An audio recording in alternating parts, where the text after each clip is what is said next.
Well, greetings and salutations, everybody. Welcome to the best damn movie-related show on the planet Earth, the John Campea Show, coming to you from right here on my YouTube channel. I'm, of course, your host, John Campea. It's an awesome honor and privilege, as it is every day, to have you, my international friends, joining me as we talk about our favorite things in the world, movies and movie news and all sorts of good stuff.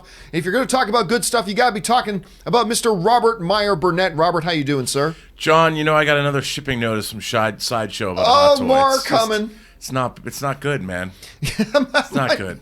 I keep telling people, why do I not buy more Hot Toys? Because I would not stop. Well, this is one I actually forgot about. Oh, it's one that's coming that you forgot about. Yeah. What is it? It's Obi-Wan Kenobi from Revenge of the Sith. Why would you look sad about that? Well, because I owe people money. Okay. And we got Hot Toys coming. And hey, listen, of course, we mentioned yesterday that our own Ashley Whalen has actually gone on a trip to the East Coast. She'll be gone for a bit. But sitting in today is our very own Corey Takei. Corey, thank you so much for being here. Absolutely. I'm delighted to be here. Hi, everyone. And thanks for helping us out today. We really appreciate it. And we really appreciate you guys being here today. Now, listen, we've got a bunch of topics that we're going to talk about here today. And we're going to try something a little bit new today, too. Listen, if you've got an opinion on one of the topics that we talk about, like something you really want to throw in there about an opinion that you have, you can jump on Twitter and tweet out. So remember, this is not for questions. Don't ask questions to this. But if you've got a thought or opinion on one of the topics we're going to talk about here today, jump on Twitter and send out a tweet using the hashtag TJC So send out a tweet using the hashtag TJC And what's going to happen is near the end of the show, I'm going to pick about 4 or 5 of them that I think are interesting. And maybe you'll see your tweets show up here as well. And of course, if you've got a question or comment that you absolutely want to have on the show, just use the super chat feature and we'll get to those near the end of the program. All right. Now, before we get into our main topics today, we've got a couple of off the tops. The first thing we're going to start off with is this. Rob, I've been telling people for a long, long time that IMDb user ratings are useless. Ignore them. Rotten Tomatoes user ratings are useless. Ignore them. And one of the big reasons I've always said that is because anybody, any Yahoo with a keyboard and an internet connection can jump on there, whether they've seen a movie or not, and say, this movie sucks. You didn't even see the movie. No, I did. I saw it 4 times and it sucks. It doesn't come out till next month. Well, it doesn't matter. My uncle worked on it, so I've seen it 5 times. And we've seen that happen over and over and over again with loser groups getting together to review bomb movies that haven't even come out and blah, blah. And for that reason, I've always said, user ratings are useless. And I've been screaming for like 6 months now, Rob. I have been screaming, if you're going to have user ratings, particularly if you like a Rotten Tomatoes, come up with a system where the people who want to register a rating and a vote have to verify that they've seen the movie. Fixes the problem then, doesn't it?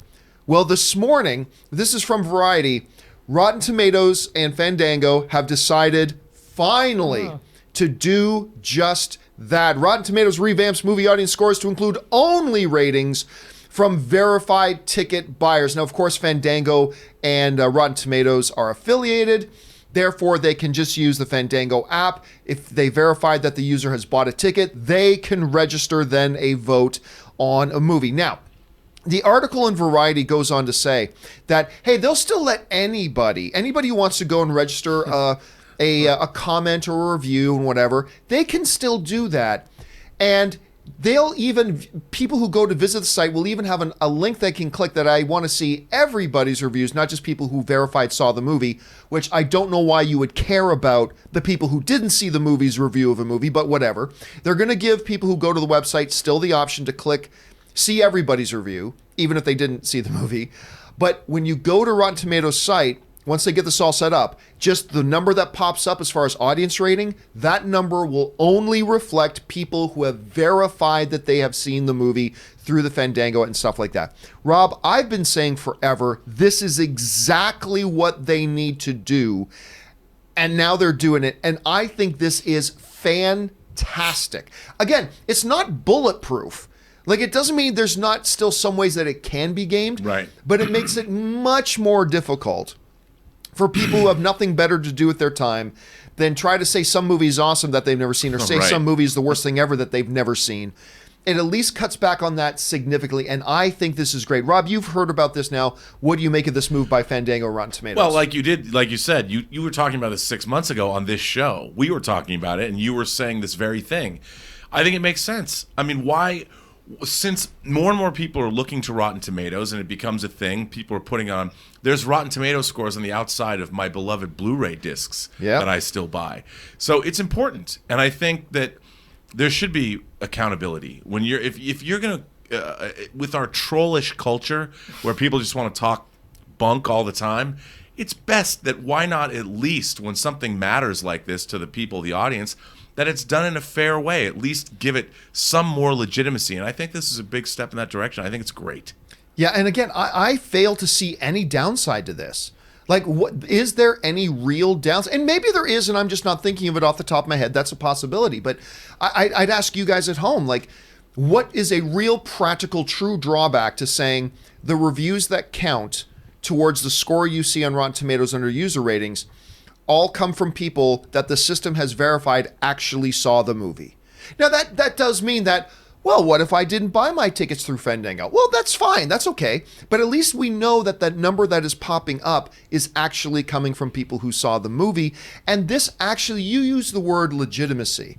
And I think that's the right word to use. It actually finally gives a little bit of legitimacy to these scores that have meant none. Like I've said for a long time, Rob, the only audience rating score that has any legitimacy at all is CinemaScore, because CinemaScore actually sets up shop in front of movie theaters, literally talking to people as they're coming out of the movie. Yeah. So they verify that their score reflects people who actually saw the movie. Rotten Tomatoes doing a move like this, I think is sharp, and I hope it marks a trend that we're going to see continue at any rate. But listen, what do you guys think about that? I think this is a great move. Maybe you guys have some apprehension about it. Jump down in the comments section below and let me know your thoughts. All right, with that down and out of the way, let's talk about this next thing that comes right off the top before we get to our main topics. We knew yesterday, because the first teaser poster for Terminator Dark Fate hit the web yesterday, and we knew that the trailer was coming today. Well, lo and behold, the trailer, the very first trailer for Terminator Dark Fate has hit the web and is now out there for the world to see. Now, Rob, I don't know how much of this trailer was actually in the CinemaCon presentation. I don't know how much from the CinemaCon presentation is missing. I'm going to ask you that in a second. I'll give you my first thoughts on this. Not a bad trailer, particularly for a first trailer. For a first trailer, this isn't bad. I got a little bit of an ominous sense from the Terminators, like, we're effed. Like, how the hell do you stop this thing? Got a little bit of a sense from that. Linda Hamilton coming out of that truck with this big-ass gun to start, and she's like, oh, I'm sorry, you want my big gun? And it cuts back to her, and now she's holding the bazooka. That is a shot I've wanted to see for a long, long time. So I love seeing her in there. I do like Mackenzie Davis. The other day I accidentally said she was from Burn Notice. It's actually Catch Fire. Halt and Catch Fire. I knew it had something to do with That's a show burning people and keep fire. telling me to watch, and I've never seen it. I have to go watch Everybody it. told me to watch too, and I did watch it. It's really quite good. Anyway, I liked her in it and all that kind of stuff. So overall, for me, as a first trailer, understanding it's just a first trailer, I thought not bad. Not bad. But the one thing I had a really hard time getting past, and as a matter of fact, Rob, I had to play the trailer back a couple of times to try to just tune this out, was the awful music selection in this. It was reminiscent to me. I'm going hunting. It reminded me a lot of Edge of Tomorrow. This is not the end. Like, it's like, this does not fit. This is supposed to be tension. This futuristic techno monster is hunting you down to kill you. Plays this guy. I'm going hunting. It's like, it was completely the antithesis of the mood they were trying to set visually with the trailer. And then they pitch this, and I'm not saying it's a piece of garbage music. Maybe it's the most brilliant piece of music in the world. But it was completely garbage for this trailer. And it just really wrecked the mood of it. It's like there was this dichotomy. The trailer had this split personality. Tension, excitement, robots and blood and action and planes crashing. And then this really subtle guy sitting alone at home eating a frozen dinner music. I mean, it just did not work for me on that level. Overall, pretty good, decent trailer, but I got a feeling I might have actually loved it had they had a much better piece of music selection. Anyway, that's just my thoughts on this. Rob, two-part question for you on here.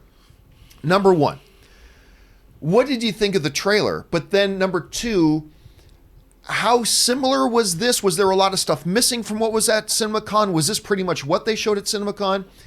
What do you think about all this? Well, first of all, at CinemaCon, they showed what they showed was much longer, and the scene when Sarah Connor arrives, that scene they showed basically the scene, and they only showed, not just a clip of the scene, but the full scene. They showed the scene, and I would have liked to have seen that. And there's a little bit you see They showed a scene where Mackenzie Davis arrives from the future, and deals with the police and the people that see her arrive, and. So it was much longer, and then they had a montage they showed that had more scenes, and then they did show that the airplane scene, but again, it was longer. So this trailer was 2 minutes, 2.5 minutes. They probably showed 5 or 6 minutes at CinemaCon, but again, it was full scenes. I agree with you about this music. I mean, where's the where's that clanging beat that we all associate with Terminator? I mean, I know it's old school and all that, but it's the icon, and it's not. This isn't a reboot. This is in continuation with that whole boom, boom, boom, boom, boom. That's iconic. How do you have a Terminator trailer that's not a reboot and don't put that jump, jump, jump, jump, because that gets your blood. Well, it's funny because John. That was from 1994 or 91, 84 and 91. I mean, that's old school. Can you imagine you're some young marketing executive, you had your Ivy League education, you work for some big studio marketing firm, and you're like, no, man, that's old. We don't want to hear techno music from the 80s. Screw the Imperial March. Come on, man. Who cares about tech noir? And so we got this. Somebody probably did watch the Edge of Tomorrow trailer and figured, this is cool, because the kids will like it. It'll appeal to the kids. Yeah, well, no, you ended up actually appealing to nobody, and you wrecked what might have been a really great trailer. Again, it's hard for me to disassociate the music from the trailer because, again, visually it was sending one message, audibly it was sending a completely different message. And again, look, this is just a trailer. This is a piece of marketing. This isn't the movie itself. I'm sure the movie is going to be great. It's just that, man, I wish they'd, again, overall still I think it's pretty good. I enjoyed it, but I feel like I would have liked it a lot more had you had the right music score in there that went hand in hand with the tone of the visuals as opposed to working against the visuals. That's just my thoughts. I mean, I kept thinking, in my mind when I was watching the trailer, because I thought the CinemaCon presentation was a lot more enticing. Well, everybody was raving about it. Yeah, I kept hearing in my mind they should have done a new piece of music.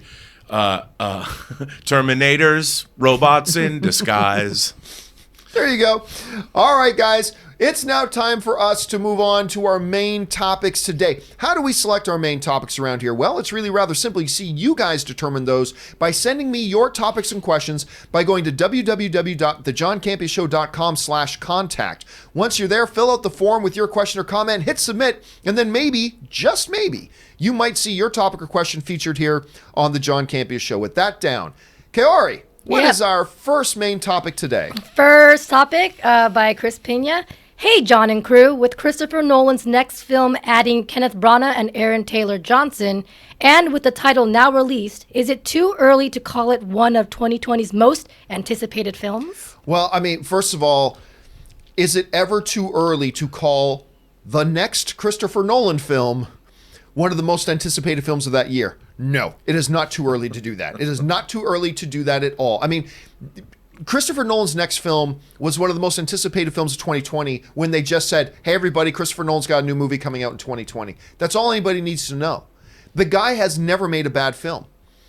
I mean, his worst film, in my opinion, is probably The Dark Knight Rises, and that's pretty good. That's pretty damn good. And I think that's his worst movie. So, I mean, yes, it absolutely is. And again, one of the things Christopher Nolan does is he puts together stellar cast. Now, I forgot to throw in Aaron Taylor Johnson, but you've got kick-ass's Aaron Taylor Johnson. We've got Rob Pattinson. We know he's now in the lead, along with John David Washington from Black Klansman. Of course, he's Denzel Washington's son. So you got these two guys. You got Elizabeth Debicki, who was just in Widows and was really good in Widows, by the way. And they're saying she's going to be in Guardians of the Galaxy 3, reprising her role from Guardians of the Galaxy 2. That'll be interesting to see. You have the great Kenneth Branagh in there as well. And of course, what is a Christopher Nolan film if Michael Caine's not in it? So of course it's going to have Michael Caine. So Michael Caine is in there as well. So the movie's called Tenet. I have no idea what that's alluding to. They're talking about it's like some kind of spy thriller the movie's going to be, which you've got me hooked right there. All you got to say is spy thriller and I'm in. Then you got to say Christopher Nolan. Then you got to say that cast. This is coming together really great. Is it fair to call it one of 2020's most anticipated films? Hell yes. I'm there. I already was there because it's a Christopher Nolan film. Adding all these pieces on top of spy thriller, this cast, absolutely it is. It is not too early to call that. Rob, you've been seeing this unfold, hearing about his new movie, seeing the casting announcement, getting the title. How's this sitting for you? Come on. I mean, I'm very excited to see this film. I think it's going to be fantastic. Who knows what it's going to be? I don't know. Tenet, like we were talking about, what does that mean? The basic tenets, like a philosophical thought. Like, I don't know what that means. It's what is it? A palindrome? Is that what it is? What's a word that is both front and back the same? Oh, I can't remember. Not a palindrome. What's it called? When it's spelled the same? Yeah, I can't forget. Remember. Maybe it is. I don't know. But it's intriguing to me, and I can't wait. I mean, for no other reason than Christopher Nolan is one of our A-list Tiffany directors, and everything he does, whether you like it or not, like for instance, Inception, I think, is one of my favorite movies of the last 20 years. Interstellar, which I was looking forward to, not so much, but I still really appreciate the craft behind it. I really love Dunkirk, and of course, the Dark Knight trilogy. Who doesn't like that? I love The Prestige. I'm a huge fan of Christopher Nolan. He's a little mannered, but I love his movies, and I can't wait for this. Yeah, I mean, look, when you're talking about a movie that you're talking about the guy who does Inception and The Prestige, and like, he is just, and by the way, my favorite film of his is a film that a lot of people haven't even seen. It's called Insomnia, that he did with Al Pacino and Robin Williams. Mm-hmm. And one of my favorite Robin Williams performances of all time. Of course, he became a household name with Memento. This guy just cranks out really, and I'm like you, I'm not super big on Interstellar, but everything he does is so interesting and cool, and Dunkirk, it was such a different film for him. And I loved what he did with that. I'm always finding something super interesting in the films he does. So I'm with you. This sounds great. I'm excited about it. The casting sounds wonderful. What do you guys think about all the casting announcements, the title, the kind of basic details we're getting now? Is 2020 the year that Christopher Nolan's next film is one of your most anticipated films? Jump into the comments and let us know what you guys think. All right, with that down, let's move on to the next main topic today. Ori, what is our second main topic today? All right, next up, we got Jake P. Here we go again, another DC property getting bumped. This time, it's Super Pets. Now, I'll give you that it isn't a real DC movie, but didn't they just tell us the movie was coming and that it would be in 2021? And now, just a short while later, it gets bumped a full year into 2022. I don't think it's unfair to wonder if they even know what they're doing over there for such a drastic change to happen in such a short period of time. What do you think? Okay, so some people are going right now are saying, wait a minute, what movie? Yes, they are doing a Super Pets movie. Now, the basic premise is the idea is that you get the Justice League members and each of them have a pet, and those pets form the Super Pets. Which Crypto the dog. I think, what's the name of Flash's cat again? Like Blur or Rush or something stupid like that. Like in the comics, there was Super Horse. There's a Super Monkey. Batman's dog is in there somewhere as well. It's this wild conglomeration of stuff. Now, clearly, this is not meant for an adult audience. This is probably going to be with kids. But anyway, you're right. It was just a short time ago that they came out and told us about a Super Pets movie. And you're right. They said it's coming out, I believe it was May 2021. That's when it's coming. And now just a sneeze later, it's like, did we say 2021? We meant 2022. It's like, come on, guys. It's not like 2 years have passed that you've been working on and developing it, and you just realize you need more time. Like, how did you not know just like 2 months ago that you needed till 2022 instead of 2021? It does suggest a little bit of chaos behind the scenes. But look, bottom line is this, not a big deal. It's not like this movie was coming out in 3 months and then they bumped it 1 year. That usually sends off more red flags. This is a movie that wasn't going to come out for a couple of years anyway, so they bumped it one more.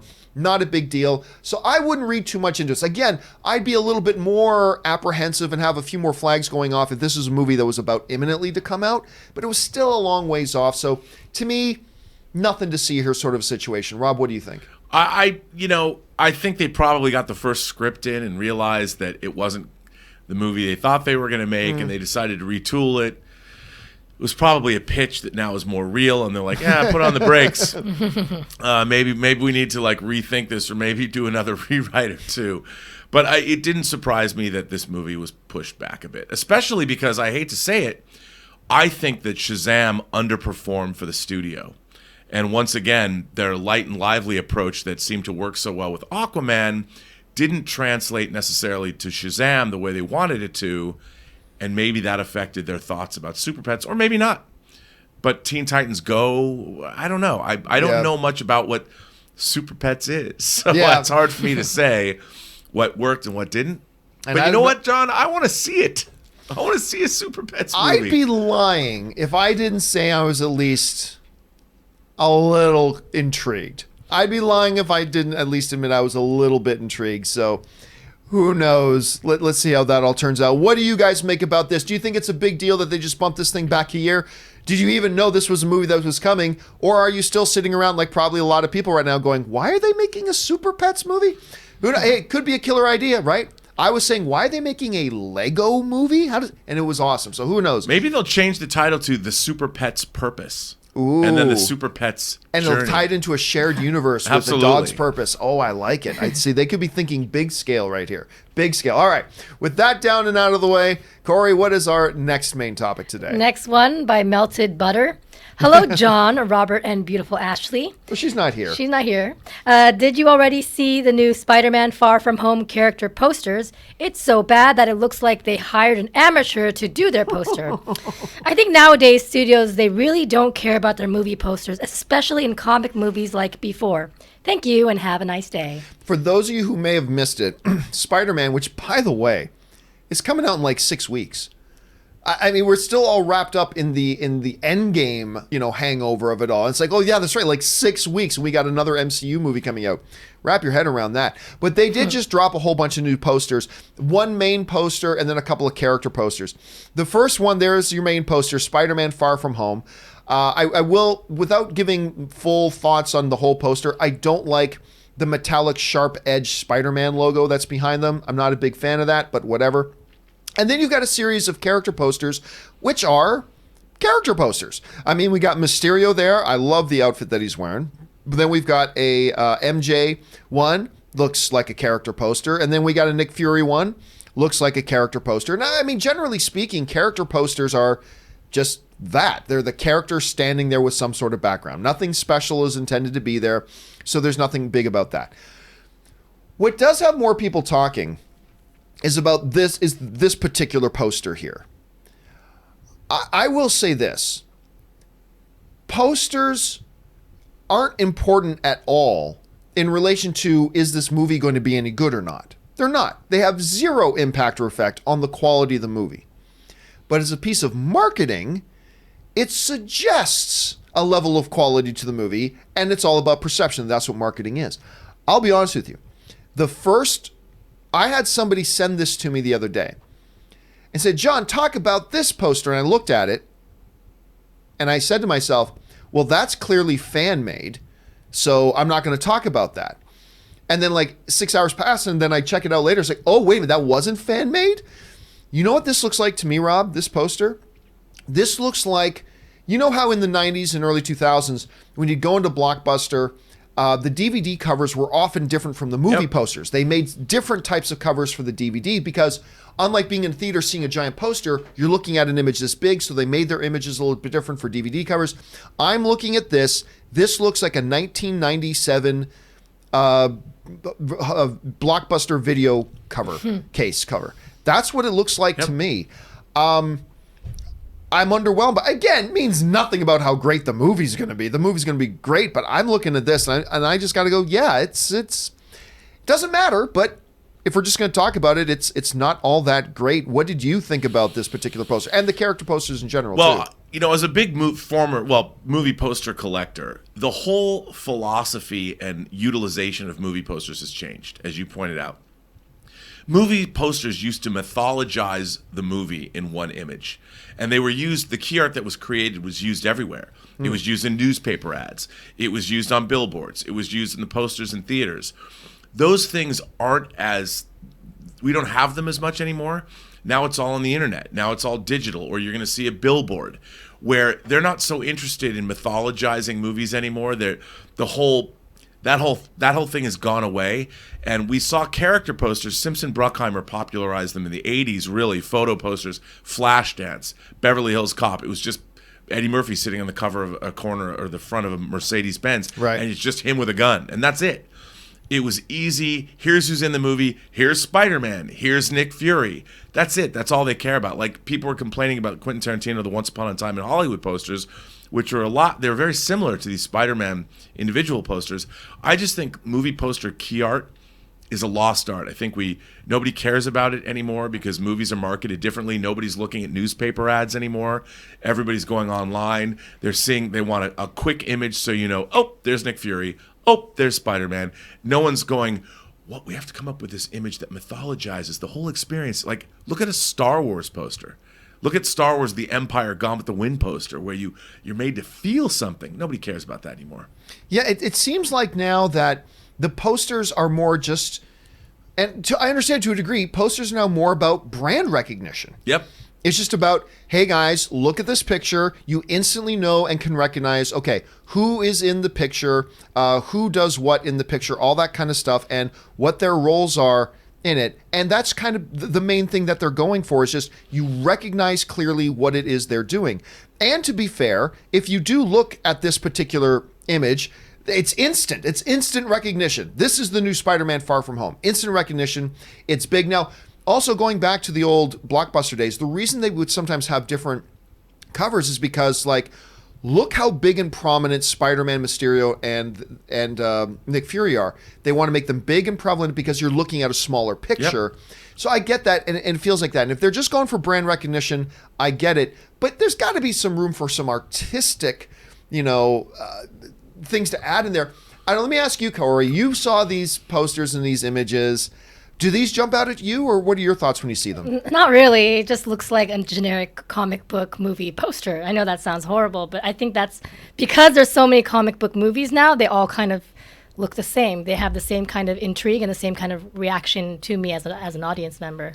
And they're kind of just turning into the same thing where it's just like, oh, okay, just put everybody who's in the movie on the poster. Right. It's them again. Yeah. Right. It's them. And the difference between, like, say, Endgame and this is that there are only a couple of main characters. Just throw them all up there and stuff like that. Again, it doesn't really matter. The movie, this does not suggest one thing or the other about how good or bad the movie's going to be whatsoever. But, and I get it, it's brand recognition, and this works. This is instant brand recognition.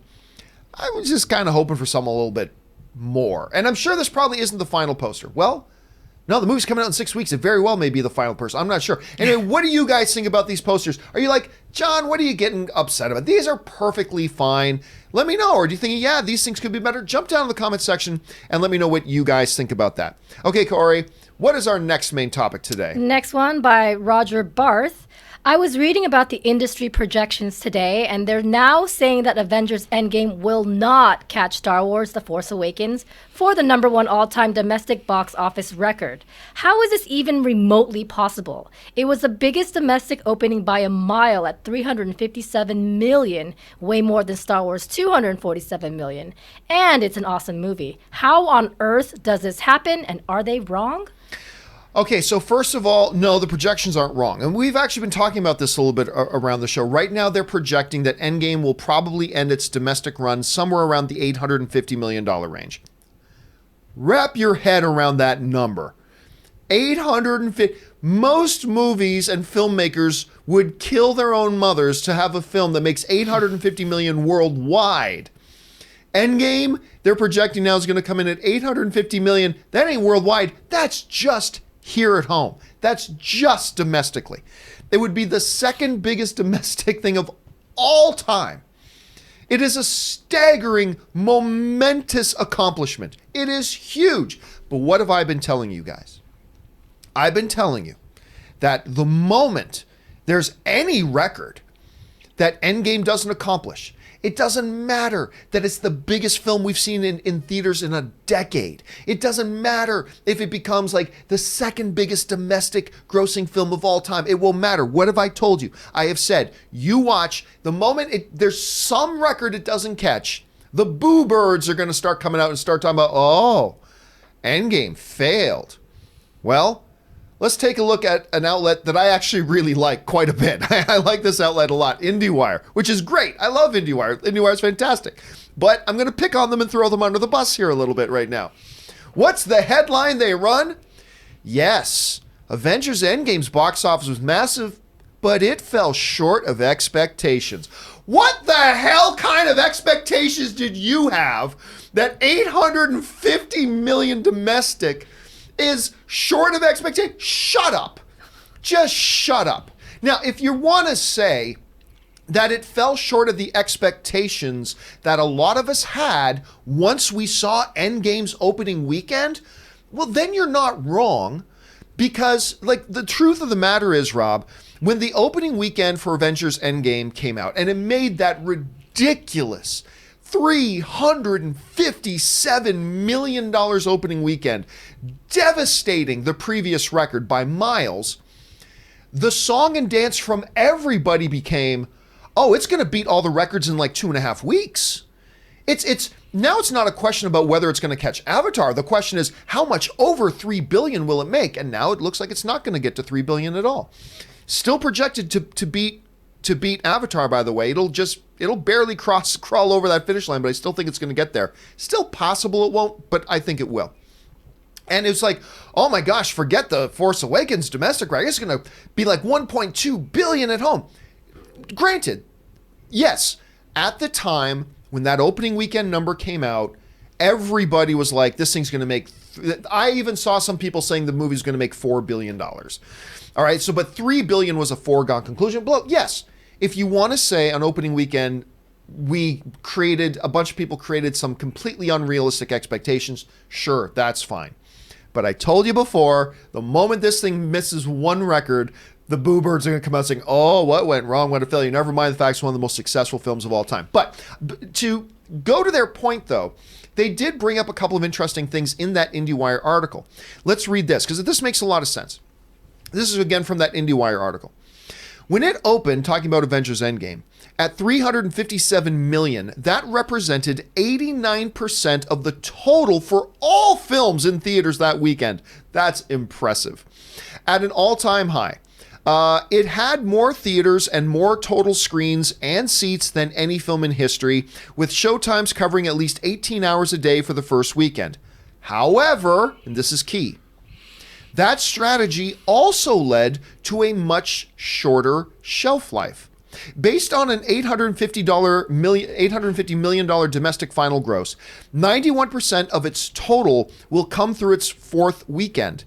In the 21st century, 80% was the fourth weekend norm. Black Panther hit that mark at 80%, while Force Awakens was 87% and Infinity War was 88%. Rob, one of the things that we have been saying for a while and been trying to drum down is that, look, one of the things we've got to keep in mind here is that there are a couple of changing trends over the last couple of years in movies. Number one, as this article just pointed out, more and more people are going to the movies earlier and earlier in their release. Particularly event films. People want to see it opening weekend. Most people don't wait for the second weekend or the third weekend. They go early. They go front heavy. By Endgame, opening in more theaters than any other movie ever did, by opening with more theater seats available than any other movie did, by running more 24-hour screenings than any other movie did, they made it possible for more and more people to cram into that opening weekend, but that meant more people have seen it already. So even though this was an interesting number, Endgame comes out and breaks the opening weekend box office record by over $100 million. But by weekend 4, it was only the 5th biggest fourth weekend in movie history. Wow, that must mean people didn't like it since it dropped. No, it just means that everybody went to go see it 2, 3, 4 times in its opening weekend. That's all. That's what it means. It doesn't mean people didn't like it. It doesn't mean it didn't have legs. It doesn't mean any of that.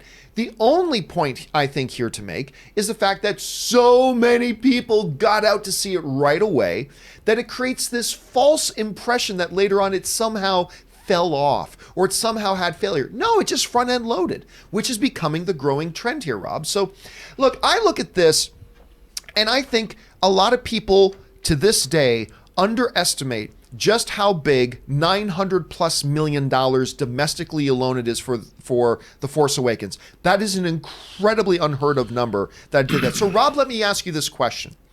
What do you think is the story here? Like with Endgame not going to catch the domestic box office record, I still think it'll catch the worldwide one, which is the more important record, by the way, in my opinion. But is the story here that Endgame didn't have enough legs to make the domestic record? Or do you think the story here is we just need to really reevaluate how much we appreciate that record that The Force Awakens has? Well, how do you see it? I think there's something else to think about. Okay, let's say your local movie theater is open from 12 o'clock in the afternoon to 12 o'clock at night. All right? And you're showing both Star Wars The Force Awakens and you're showing Endgame. The Force Awakens is 2 hours and 25 minutes. Endgame's 3 hours. That means for the same amount of time, Endgame only gets to be shown 4 times, and Force Awakens gets to be shown 5 times. Now that's every single theater that you're talking about. So from a mathematics perspective, I mean, I don't know in terms of theater numbers, but in terms of each theater showing Force Awakens, they had more showings every day than Endgame did, which means another admission was paid for in the same amount of time for Force Awakens that was paid for Endgame. And that's going to accumulate. That's going to be, I'll bet you, if you wanted to say, okay, if we had 5 showings every day of, say, Endgame, and then 5 showings every day of Force Awakens, I'll bet you Endgame might have caught Force Awakens' domestic box office. But that's the reason why Endgame's numbers have gone down. It's a longer film, so there's less showings every day.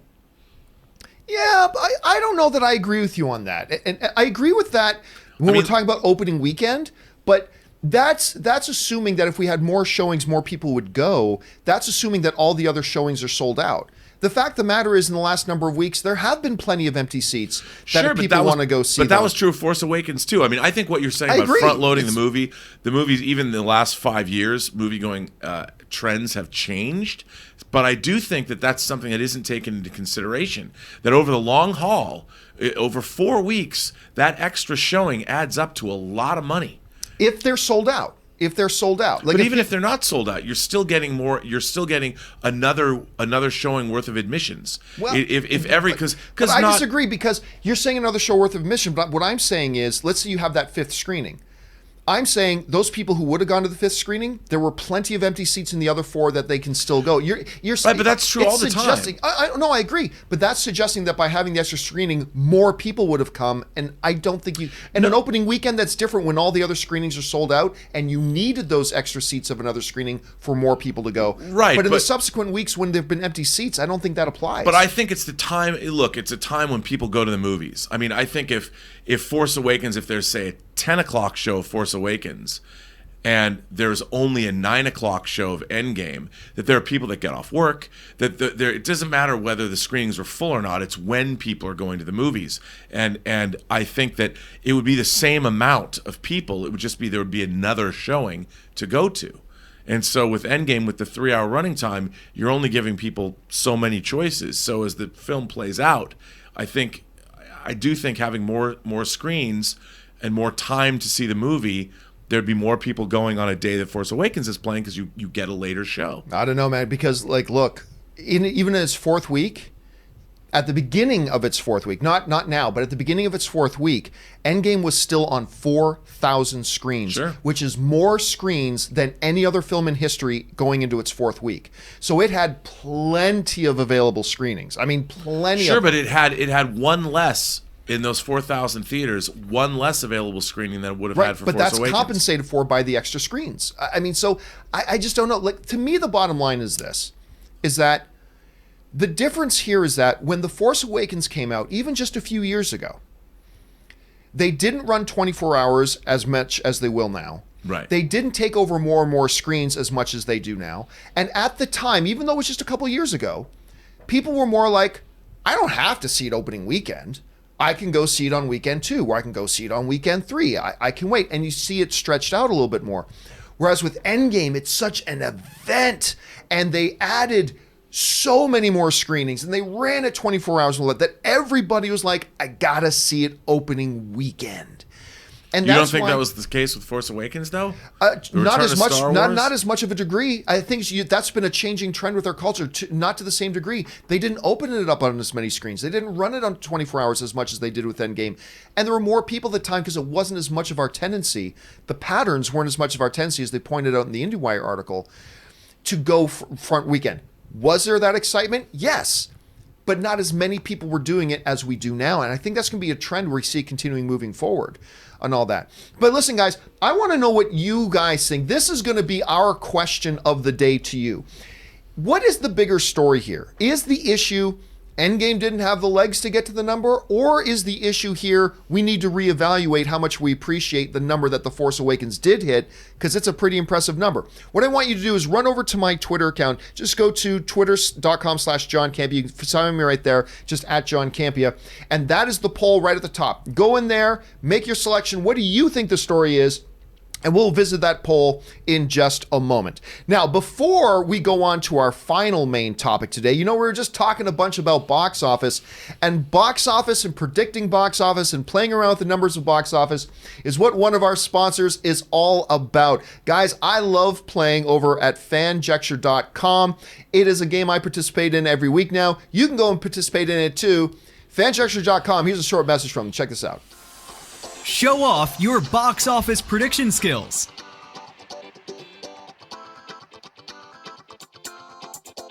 With FanJexture. Fantasy sports for film fans.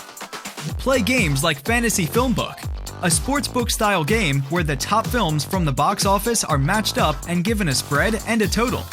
Do your research and make your picks. Track your results as the box office numbers roll in. Compete for prizes every week. Always absolutely free. Want to enhance your gaming experience? Become a Patreon supporter for exclusive contests and content, weekly voting on future prizes, and play alongside your favorite film personalities. Visit fanjexture.com to learn more and play today. All right, so guys, going over and check out fanjecture.com. You can see that I've got a competition going on there right now. We want to thank the guys at fanjecture.com for supporting this episode of the John Campea Show. All right, with that down, let's move on to our final main topic today. Ori, what's our final main topic today? Final one. Patrick Eats writes, it feels like Aladdin has just sort of snuck up on us. A few months ago, it was going to be a big event, but with the mixed trailer reactions and Disney seemingly hiding the movie from view until just a few days before the release and no one really buzzing about it, I find myself wondering if I'm even going to see it. Just in March, I was completely sold and marking it on my calendar, but now, not so much. So is anyone still excited to see this, and should we even bother? I remember, Rob, when they were first announced that Aladdin was coming, right? I remember thinking, oh my God, they're going to do a live action Aladdin. Then when I heard, a lot of people scratched their heads, and I scratched my heads a little bit too, when they said Guy Ritchie was going to be directing it. I love Guy Ritchie, but I thought it was a very, let's say, different choice to direct an Aladdin movie. I love him, but I never would have thought him of directing an Aladdin movie. Then we went through all the drama with the trailers. People hated the first ones, and they kind of liked the latter ones. All this kind of stuff. We saw footage of it at CinemaCon and loved it.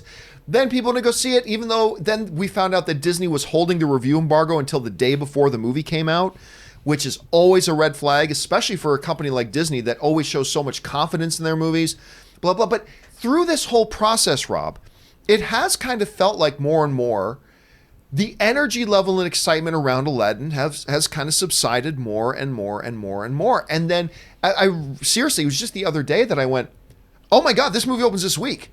Like, you're right. It felt like it just kind of completely snuck up on us. Now, I should say that the reviews for Aladdin aren't all that bad. They aren't all that bad. Right now, they've got a tomato. They're at 61%, which means the majority of the critics do like the film. That's better than I thought it was going to be when I found out they weren't going to lift the review embargo until the day before the movie. Yeah. I thought we were going to be looking at the 20s or something like that. So 61% is not bad. But I'm going to go see it tonight. Ann and I've got our tickets. We're going to go see it tonight.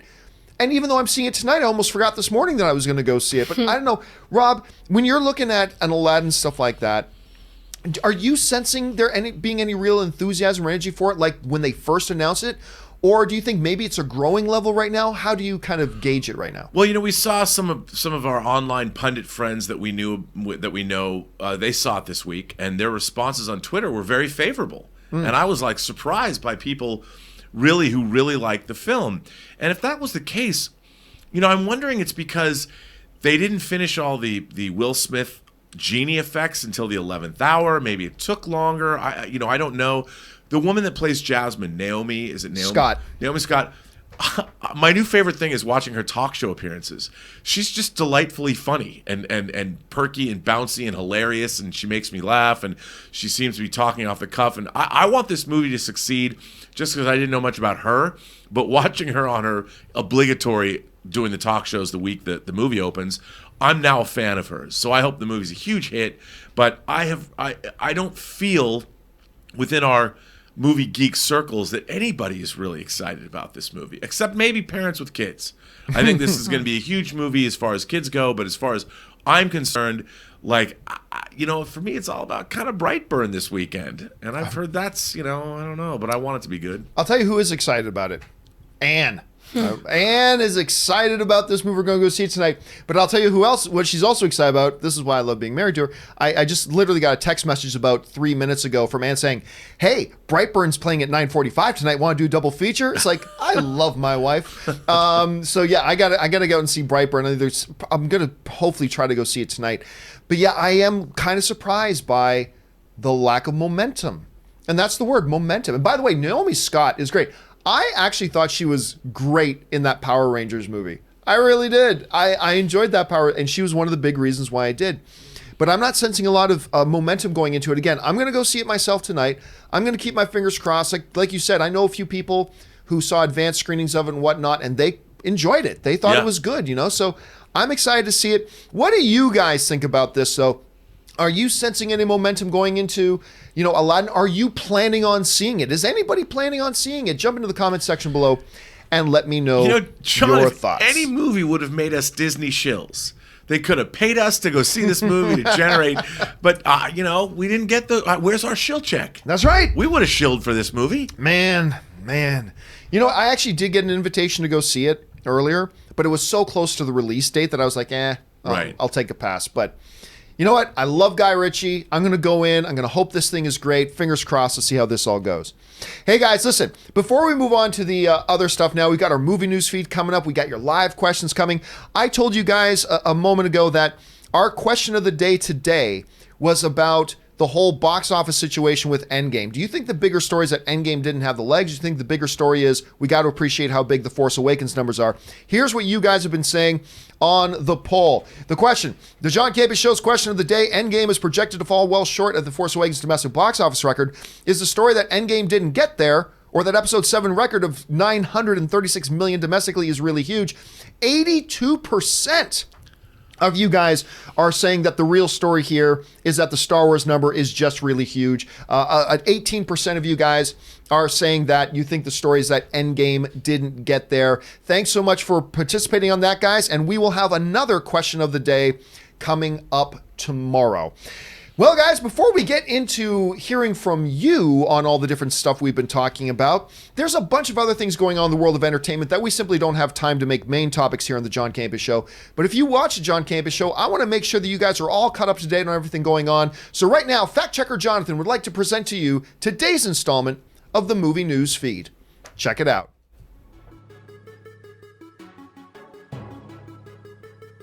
First up, it looks like the ankle injury Daniel Craig sustained while filming Bond 25 in Jamaica is a bit more serious than previously reported. From Variety, the franchise's official Twitter account posted this today. It reads, Bond 25 update. Daniel Craig will be undergoing minor ankle surgery resulting from an injury sustained during filming in Jamaica. Production will continue whilst Craig is rehabilitating for 2 weeks post-surgery. The film remains on track for the same release date in April 2020. Original director Danny Boyle exited last August over creative differences, which led the film's release being delayed nearly 6 months from October 2019 to April 2020. The film is scheduled for release in the UK through Universal on April 3, 2020, and in the US through United Artists, releasing on April 8, 2020.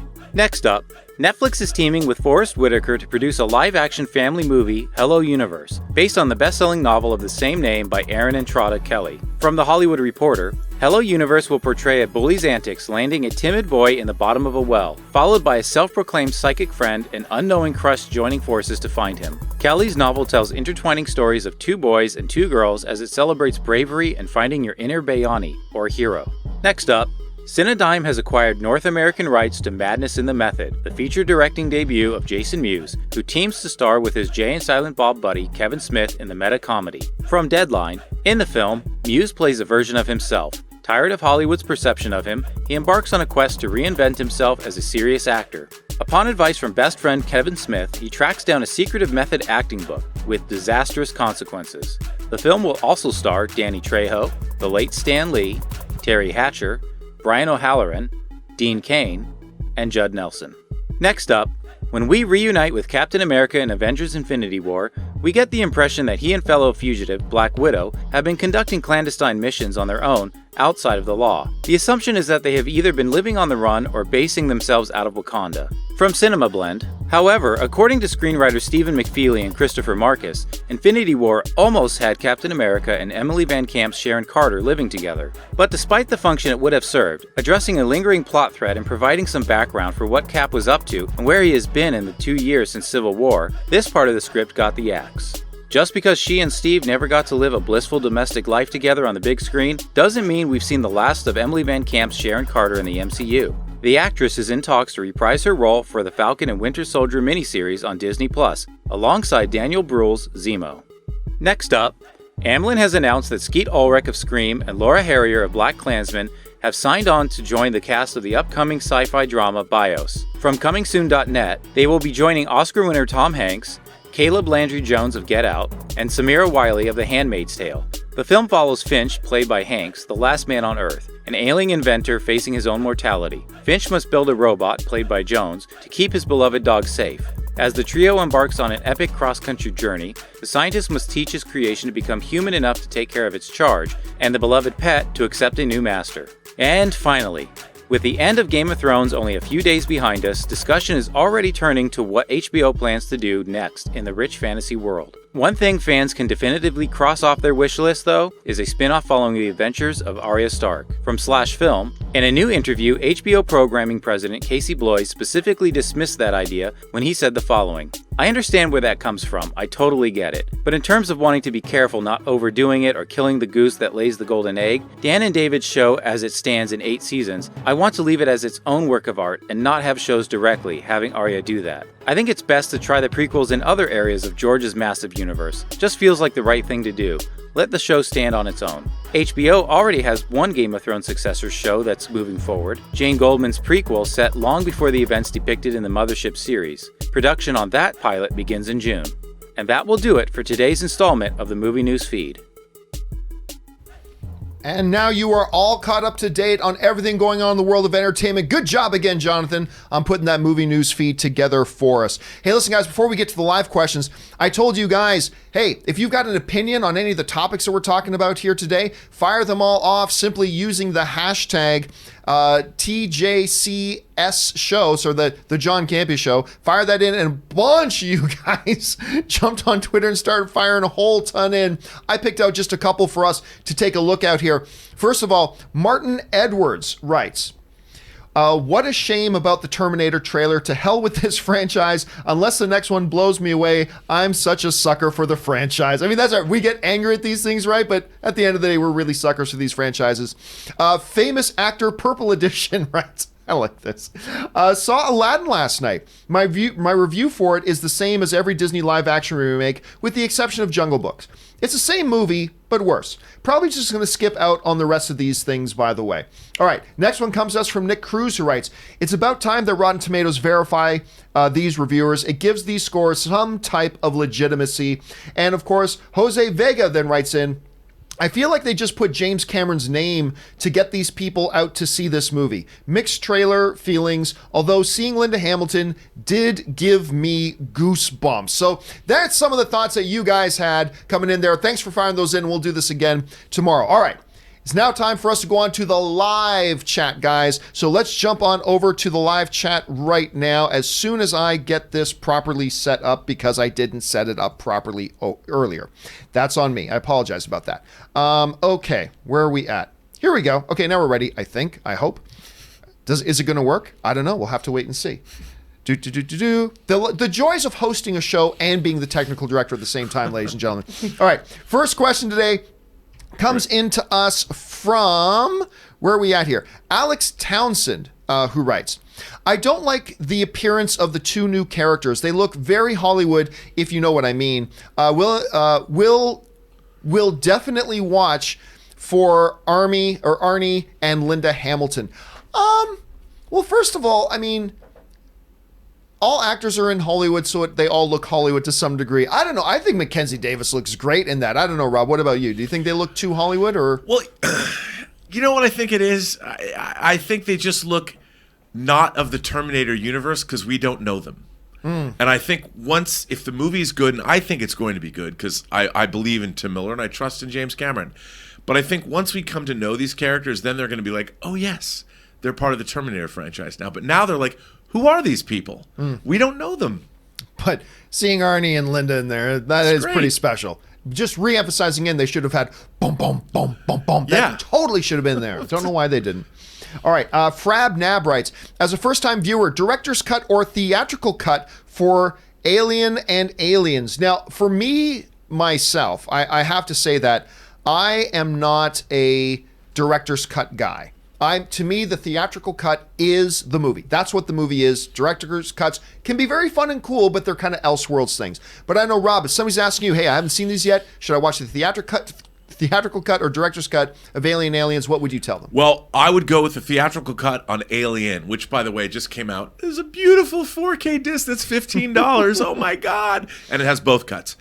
But for Aliens, gotta say, I'm a big director's cut fan because I like to see Hadley's Hope. I like to see LV-426 before it's decimated by the aliens, because when you show up, it's pretty shocking what's happened. Although people would like to say, too, I know fans that love the theatrical version, that by not seeing what happens, it's scarier.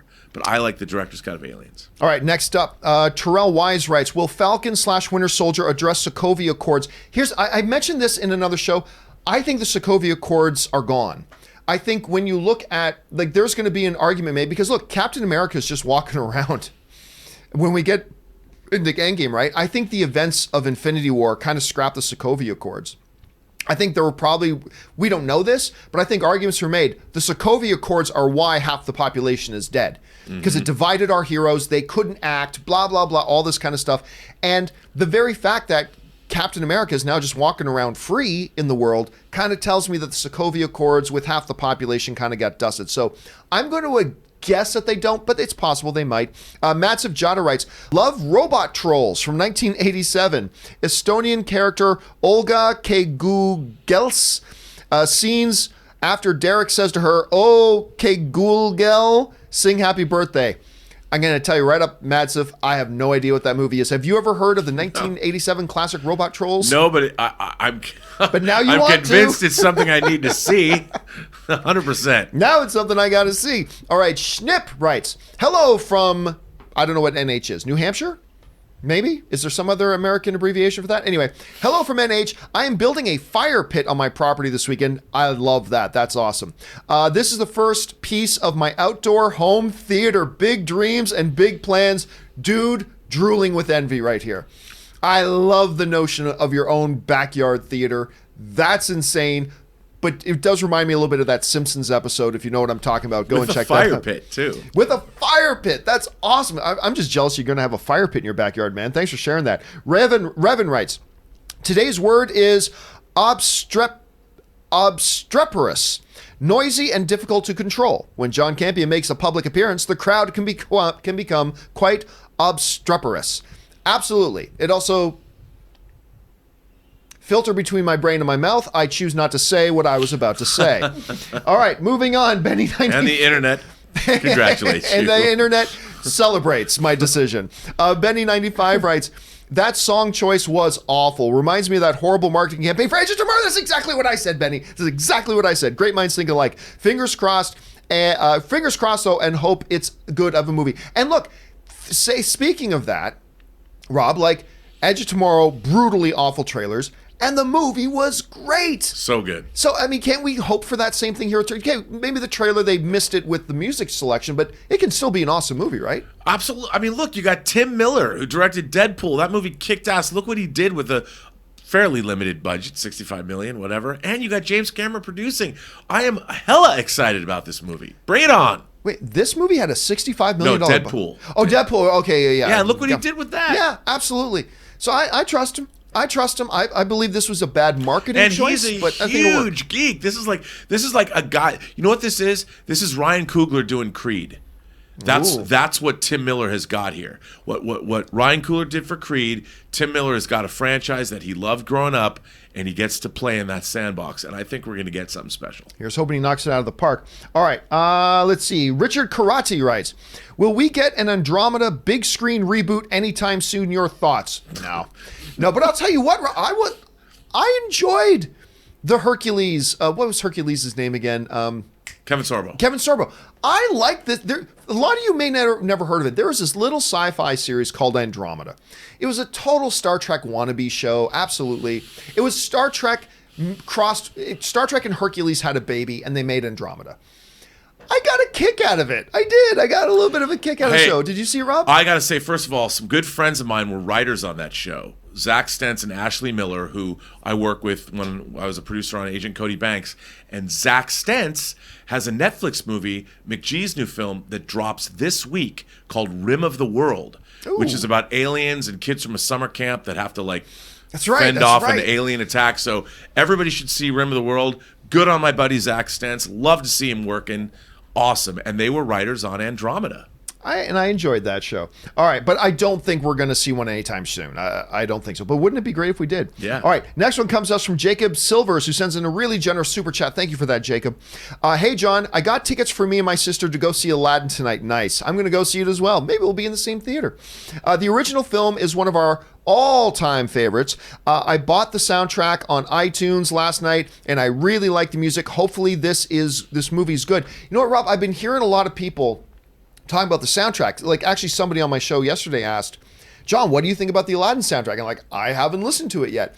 But apparently they dropped the whole soundtrack. I'm hearing really good things about the soundtrack. I don't want to hear it until I see the movie, because I want in-movie experience to be the first time I experience the sound and the music. But you know what? Like I said, I don't think there's a lot of momentum right now for Aladdin, but there are people who are really stoked about it. I'm kind of excited to see it tonight. My wife is really excited to see it tonight. There's a lot of us who grew up with these films. There's a nostalgia factor. Some people, the critics are saying they do a really good job with the homage. Some people say they didn't quite add enough new to it.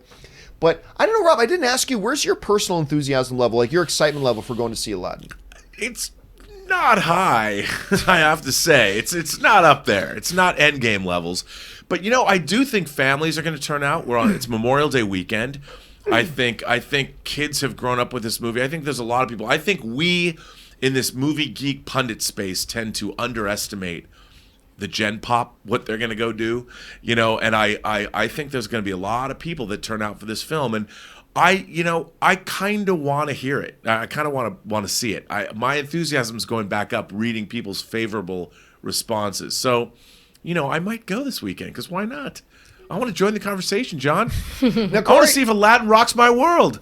Corey, I haven't asked you yet. Like, are you planning on going to see Aladdin? Are you excited for this movie? I'm honestly a little bit behind in movies, so there's a lot other movies I'd rather be seeing. I haven't seen Endgame, which is insane. I know, which is crazy, because you do go see all the comic book Yes. movies. And so when you told me this morning you hadn't seen Endgame, I'm like, what? You go see these movies? What? I know. But you've been traveling. Yeah. So there's you got a little bit of a built-in excuse And there. Right? I obviously I want to see John Wick 3. Yeah, which I saw for a second time last night. And so good. And Tolkien. So there's a couple movies on the forefront of my list That you want to get to that I before want you to get see into. Aladdin. And All to- respectable choices, by the way. Thank you. Well, Aladdin is a really great Disney cartoon, but just watching the trailers, Will Smith kind of freaked me out a little bit. So I'm kind of okay waiting to see what everyone else is saying about it. All right, let's move on here. The next one up comes to us from... Who does the next one come from? Raven. Raven writes, yesterday was the second anniversary of the birth of the Dark Universe. Oh my God, was it? Well, you know what they say, the best laid plans of mice and men. Rob, I mean, I really believe that in the future, and for those of you who don't always talking about what Dark Universe, that was the whole monster franchise that Universal tried to launch with Tom Cruise's The Mummy. I still believe future generations of film classes and stuff like that are going to talk about this Dark Universe thing as a cautionary tale about this is what happens when you get way ahead of yourself. And you know what, Rob? I'm still of the opinion that The Mummy wasn't hot garbage. I didn't think that movie was hot garbage. I didn't think it was particularly good, but I didn't think it was hot garbage. It had some redeeming elements in there too, but it was, again, it was probably the most embarrassing thing professionally, other than law breaking and scandals. From a professional point of view, this has probably been the most embarrassing thing to happen to a studio in a long time. Like, when you look back on that now, what comes to your mind? The Dark Universe is the reason we have Star Trek Discovery, which pretty much ruins my life twice. You lose the Dark Universe, and we gain Discovery, which from some mathematical principle that brings me right back to zero. So I don't know what to say. Oh, and now we're getting the Picard show, so maybe that'll be good. I hope it's good. Rob and I have very different opinions on Discovery, but there we go. All right, let's see. Amin writes, what was better, Olympus Has Fallen or London Has Fallen? Or also, did you see the trailer for Angel Has Fallen from a few days ago? I'll tell you what. First of all, the award for this should not be a franchise goes to the Has Fallen franchise. But I'll tell you what. This is the new Gerard Butler film. Olympus Has Fallen came out in the same year as White House Down. Two films that had similar looking premises and all that kind of stuff, except one was steaming hot garbage in White House Down. Olympus Has Fallen, which I was late to the party on because I thought it was just going to be, it looked bad, all that kind of stuff. I finally saw it. I'm like, it's pretty good. I like Olympus Has Fallen. London Has Fallen, let's just say it was a step backwards. Let's just say that. I can't believe they've made a third one. I can't believe they made it for. But look, talking strictly on terms of the trailer, not a bad looking little action trailer. I'm intrigued to see it. Nothing super special, but I'm intrigued to see it. But this should not exist as a franchise. Rob, what do you think about it? I love this franchise. I think this is B movie making. The way this is upscale canon films, like when Michael Dudikoff was American Ninja back in the 80s. I love those movies with Steve James and Michael Dudikoff. Give me ninjas, give me this kind of action. This is sort of it has nothing to do with ninjas, but although it should. Maybe it does. They've got to make a fourth one because anything with ninjas is better. But I like this franchise. It's a B action franchise. It knows what it's supposed to be. It's polished. I really liked Olympus Has Fallen. Like John said, London Has Fallen, not as good, but you know what? Lot to love in London Has Fallen. When I saw this trailer, Morgan Freeman is back. He's the president still. We got drones chasing him. I can't wait. Gerald Butler is set up to be the fall guy they blame him for the president's assassination attempt. I mean, this to me is like This is like the equivalent of having a bag full of cotton candy at a country fair. I can't wait. All right, let's move on here. Raven writes, so the new Terminator can split in two? No fair. Also, I hope Arnie has a bigger role in the story than what the trailer seems to imply. Look, honestly, from everything we've heard, Linda and Arnie apparently don't have huge roles in the movie. Now, we heard that 6, 7, 8 months ago, that they have smaller roles. The focus of the film is going to be on the new characters, which is what you got to do to some degree. I just hope they're not just glorified cameos. That's all I'm hoping. As far as splitting into two, Rob tells us he can make multiple copies of himself, and it's not just splitting into two. And you're right, that doesn't sound very fair. That is what you said, right, Rob? Like this thing can split into multiple versions? I said he was like multiple man, but I know they can split. I don't know if it's into two or more. It was insinuated it was more, but I don't know. It's just because it's only a trailer and scenes. I hope it's surprising, whichever it is. Can you speak up a little bit? I hope it's surprising. Oh, well, I was just trying to be for effect. Dramatic effects? Dramatic effect. But yeah, I don't know. But yes, they said at CinemaCon that it splits into multiple versions at the same time. And we did see, by the way, there was more scenes on that bridge where Sarah Connor shows up, where you saw two Terminators fighting side by side. Cool. All right. Next one. Sin Vendetta writes, so got about 5 minutes into The Dark Crystal and my dad pulled me away to watch Age of Ultron because he's going through the MCU for the first time. Well, you know what? That's acceptable. We will accept that answer. If your dad's going through the MCU and wants to watch that, that's cool. But please do yourself a favor, Sin Vendetta. Get back on Dark Crystal. Start it from the beginning again. Don't pick it up 5 minutes. Start from the beginning again. Start going through that. But for going through the MCU, we will allow that. I feel like a judge in a drama movie. I'll allow it.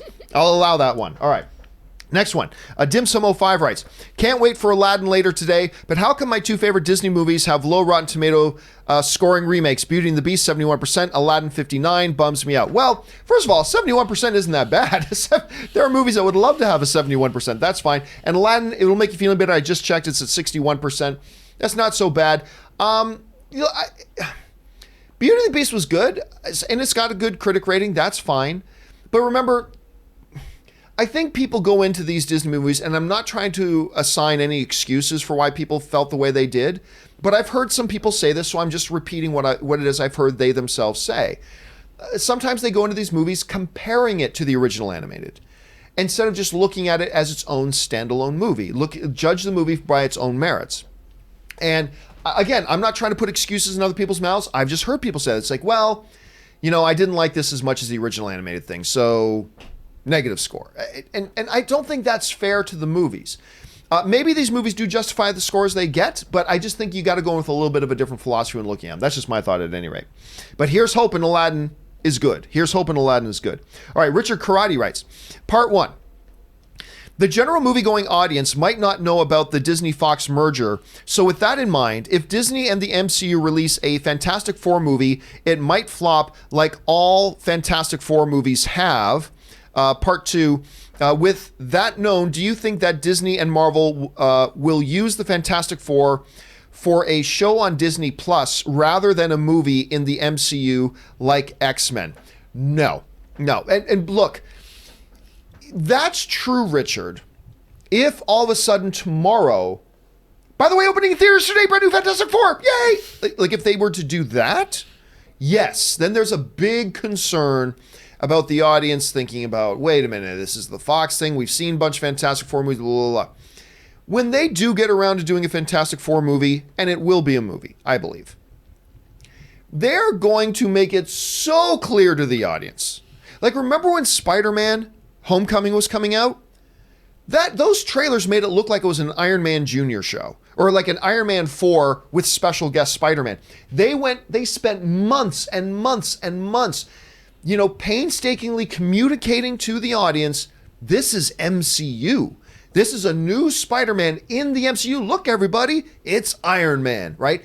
They did such a good job clearly communicating to the audience, this is a new Spider-Man in the Marvel Cinematic Universe, and there was no confusion. There was none. When Fantastic Four gets around, and it's going to be years from now, but when they get around to it, they will do the same thing. They will painstakingly and meticulously over communicate to the audience, this is a new Fantastic Four that's in the MCU. Look, there's Dr. Banner working with Reed Richards. He's, Professor Hulk, everybody. They will do everything they need to do to make sure that's the case. So again, we've got a test case subject in Spider-Man Homecoming. Worked flawlessly. They'll do the exact same thing with Fantastic Four. So I don't think there's honestly any worry about that. All right. Min writes, Baskin Robbins always finds out. Still one of my favorite lines from Ant-Man, man. Baskin Robbins always finds out. That's just, it's so good. Dimsum05 writes, if the genie gave me 3 wishes, I would wish for world peace, end hunger, and make all movies awesome. What about you? Oh, I mean, I don't know. I would have to think about it. I don't have what would my 3 wishes be off the top of my head, other than maybe my hall pass list that Anne gives me. Other than that, I don't know what my 3 wishes would be. Rob, do you have one off the top of your head? Sure. I'd like to be 21 years old again. I'd like to have $2 billion so I'd have a production slush fund that I could make whatever movies I wanted for the rest of my life. And 3, I'd like to stay healthy and reasonably active until I was 97. Those are all good. See, you thought this through way better than I did. Your answer's way better than mine. All right. Zach Bartran writes, I know they're going to be using a stand-in and CGI face replacement for flashbacks of 1991 Edward Furlong and Terminator, but over under 10% adult Edward Furlong will make an appearance in Dark Fate. First of all, Zach, I'll be honest with you. I don't know any of that. I don't know that they're going to be having any sort of John Connor. I don't know if John Connor appears in this movie at all. I simply don't know. Rob, you were at the presentation. I wasn't. Is John Connor in this movie at all? They didn't say anything about it. Yeah, so I don't know. So I'm not... I mean, everybody's been asking about Edward Furlong. I don't believe he's in the movie. I don't believe he's going to be making an appearance in it for whatever reasons, and we won't go into all that stuff right now, but I don't think it is. So we'll have to wait and see. You might know something. Guys, if you know more about that and there's actually like real legitimate articles on this, could you email me a link? Because I'd be very curious to read that myself, Zach. All right. Next up is Zentrixu, who writes, Blade Runner is overrated. You are not alone. Well, like I am infamous for, I don't like the original Blade Runner. Just because I admit when they're class, but the thing is, it is an all-time classic. It's a beloved movie. People dig it. People love it. All that kind of stuff. I just have to admit it doesn't really work for me. I preferred Blade Runner 2049, actually. But I know who is a big, massive Blade Runner fan. And he's sitting right across from me, Mr. Robert Meyer Burnett. You've actually written articles on this. I did. I wrote you can get it. I wrote an essay in a book that came out last year called The Cyberpunk Nexus, Exploring the Blade Runner Universe. I have to tell you, though, I don't think Blade Runner is a particularly great film, but I do think it's an astonishing vision of the future, and it evokes a great mood, and I do think it's probably one of the most influential movies of the latter half of the 20th century. It's certainly of the genre. One of the most influential movies of the genre of all time. Absolutely. And I just like watching it as it doesn't satisfy me like other movies do, but it certainly casts a spell. But I dearly love Blade Runner 2049 as well. Yeah, me too. Too bad nobody went to go see it. All right. Raven writes, okay, Bill, turn left here towards that farm. You sure about that? Yeah, trust me. Rabbit is good. Rabbit is wise. I don't know what that is off the top of my head. Do you got it, Rob? I don't either. Yep, stumped on that one. All right, Haskell420 writes, hey, John, Rob, and Ashley. Ashley's not here. Dark Fate, very underwhelming. I don't know about that. I mean, again, the music choice aside, it's a first trailer. I think Mackenzie Davis looks great. Linda Hamilton looks awesome. It's okay. Again, I'm curious to know what my reaction would have been had it not been for that music. Mickey Altieri writes, who sends in a really generous super chat. Thank you for that, Mickey. Sid, you got a Linda Hamilton thing going. No, it's nice. I like it. Now, who's doing that? Could that be... Oh, I know what this is. Could that be our mystery guest waiting in the wings? Told you I had a partner, Sid. Surprise, cameo just for you. Do you know which one that is, Rob? No. I believe, I'm not the hugest fan of the franchise, but I'm pretty sure that's Scream.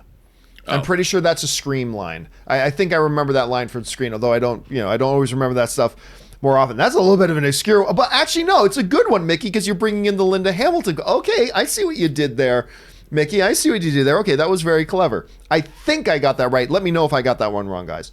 All right, Jared's Reviews writes, just watched 50-50 with Seth Rogen and Hit Record, Joseph Gordon-Levitt. I just watched 50-50, and it's great. Directed by Jonathan Levine, who is proving to me he could be a huge director in the industry in 10 to 15 years. I don't know about that, but it's a very good movie. And it was a movie, especially with Seth Rogen at the time. We're seeing Seth Rogen stuff have a little bit more heart these days, but at the time when 50-50 came out, you didn't think of him in those terms. I mean, it's a very funny movie, but it's got a lot of real emotion in it as well. I quite enjoyed it. Did you see 50-50? I didn't. Get on that. It's actually really quite nice. It's a nice little film. You should check that out. Everybody, follow Jared's advice and check out 50-50. All right, Raymond Verrata writes, by not directing Alita and Terminator Dark Fate, is Cameron afraid of harming his legacy if he doesn't make $2 billion at the box office? No. The reason he did not direct Alita and the reason he did not direct Terminator Dark Fate is because he has been working for so many years on making 45 Avatar sequels. You cannot do what he's doing and direct a bunch of other films at the same time. You can't only, so it's not like, oh, I could direct Alita. No, he could not if he wanted to do the Avatar films he wanted to. Oh, I could have directed Terminator. No, he could not if he's doing his Avatar thing. So you can only do so much at once. So I really think that's probably the end of the discussion there. Sin Vendetta writes, so after The Dark Crystal, I think I'll go through the Fast and Furious series to see if Han either A, had it coming, or B, if Han deserved justice. Sin will find out the truth. I'll give you a little spoiler here. Han had it coming. Han deserves justice. You're going to watch this thing, it's like, I can't wait for this guy to not be in these movies anymore. Sun Kang is my hero. I'm overly exaggerating that, by the way. I'm just playing. All right. Let's see. Revan, hashtag justice for Han. There you go. The argument debates up again. My man. I'm upset writes, can Bruce Willis make a comeback? I don't think he cares. I just don't think he cares. I think this dude's got all the money in the world. The last bunch of, look, he is a tremendous performer. I love seeing him in movies when he cares that he's in the movies. And I'll just tell you what, I have not gotten the sense that he cares that he's in a movie in a while. It's been a while. So as long as he doesn't care, no, I don't think Bruce Willis, his name is forever etched in immortality in the halls of Hollywood Valhalla. It's always going to be there. He'll always be Bruce Willis. But since I don't see him ever caring about acting again, I just don't think he's going to re-rise to supreme prominence again. I don't know. Rob, what do you think?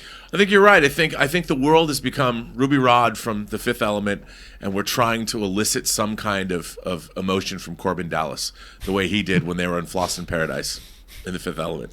All That's right. what I can say. Helsing 7747 writes, the trailer of Dark Fate was a weird mix of different Terminator movies, and for me it didn't work at all. However, it was just a first trailer. And look, for people that it doesn't work for, that's what I'm preaching right now. Remember, it's a first trailer. I thought seeing Linda Hamilton kicking ass was awesome. I love seeing that door open and Arnie comes through the door. I like the look of when Mackenzie Davis's arm gets injured and the visual style of that. I think there's some promise here, but again, I think you're right, Helsing. First trailer, let's give it a bit to breathe. Willow Yang writes, the Nazi scene in Once Upon a Time in Hollywood trailer made me want to rewatch Inglourious. I felt the exact same way, Willow, in Inglourious Bastards. What's your favorite Tarantino movie? Man, I go back and forth between Inglourious Bastards and Django Unchained, actually. And it's funny because Inglourious Bastards was a movie I hated the first time I see it. Saw it again a year later. I'm like, what? Why didn't I like this movie?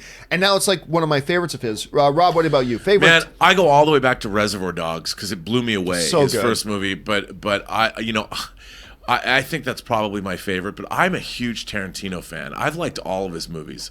I just recently watched, I have the Japanese version of Kill Bill, where it doesn't go into black and white in the House of Blue Leaves. It's all bloody all the time. It's far more violent. It's always in color. I love it so much, but I wish it would come out on Blu-ray. I Why can't didn't believe they they put it haven't. out on Blu-ray? Joseph Ziegler writes, so for my birthday, I thought I'd buy myself some Super Chat. Well, happy birthday to you, Joseph, and thanks for being here with us on your birthday. I hope you have a great, fantastic day and a great, fantastic year ahead of you, sir. Happy birthday.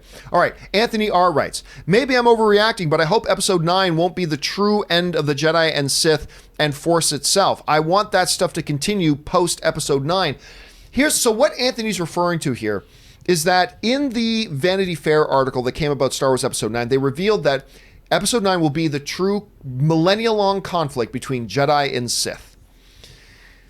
I think, Anthony, even if they're gone, I think the Force remains. The Force endures.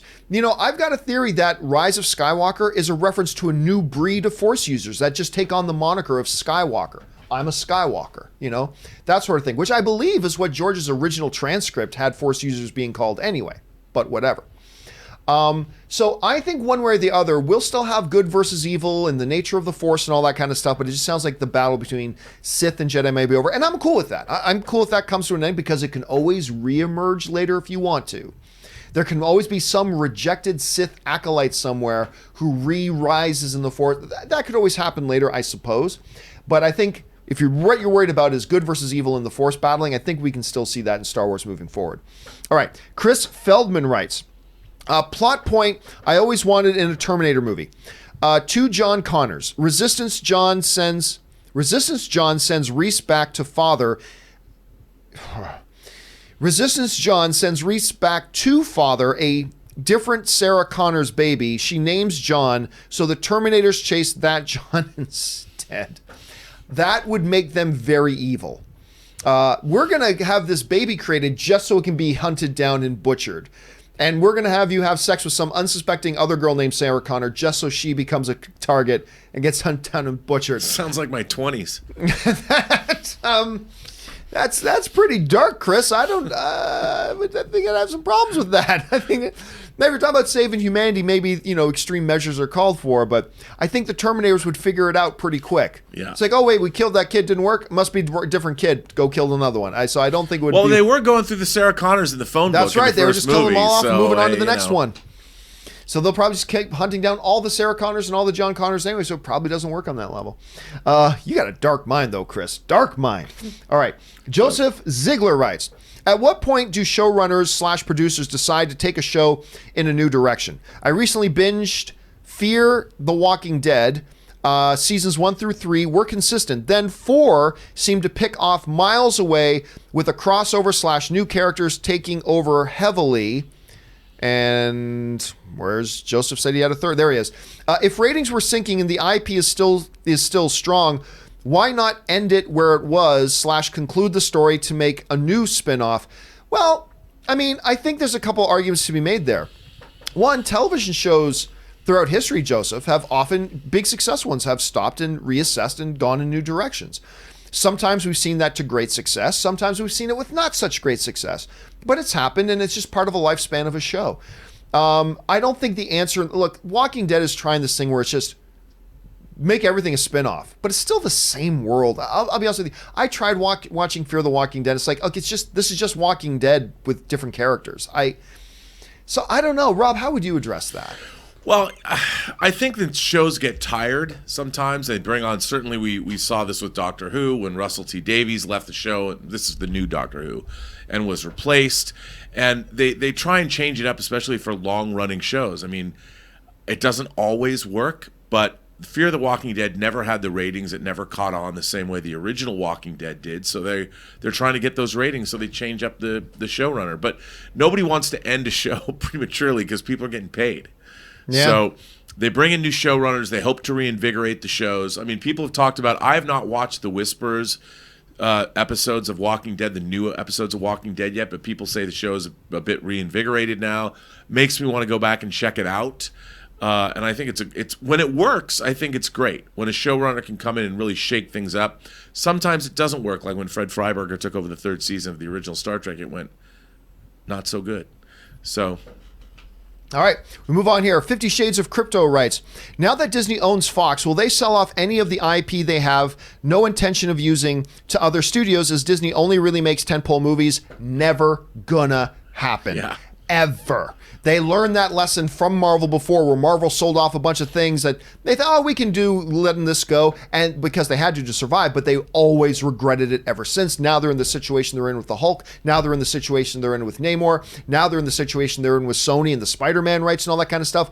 Never, never, never, never. They're never going to do that. No chance. They've just learned too much from the history. Look, if Disney gets to a point where they're almost going to go bankrupt and they need to raise some capital cash quick, maybe then we can talk.